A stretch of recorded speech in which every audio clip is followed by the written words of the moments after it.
Metabolism slow થવા પાછળનું main reason કારણ શું છે?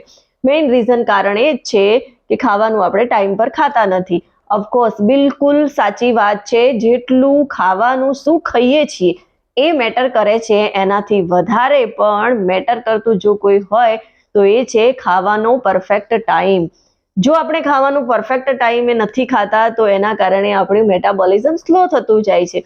તો આ મેટાબોલિઝમને આપણે કઈ રીતે ફાસ્ટ કરી શકીએ, કઈ રીતે હેલ્ધી બનાવી શકીએ, એના વિશે સમજવું ખૂબ જરૂરી છે.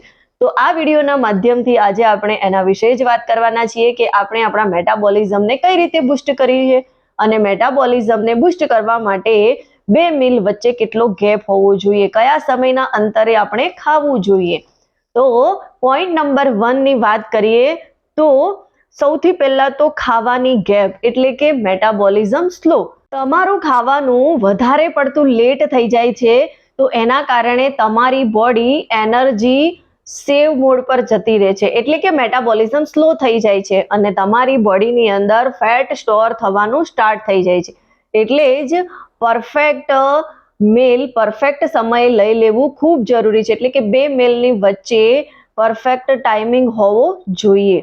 પોઈન્ટ નંબર 2, યોગ્ય ગેપ એટલે કે પરફેક્ટ ગેપ કેટલી હોવી જોઈએ 2 મીલ વચ્ચે.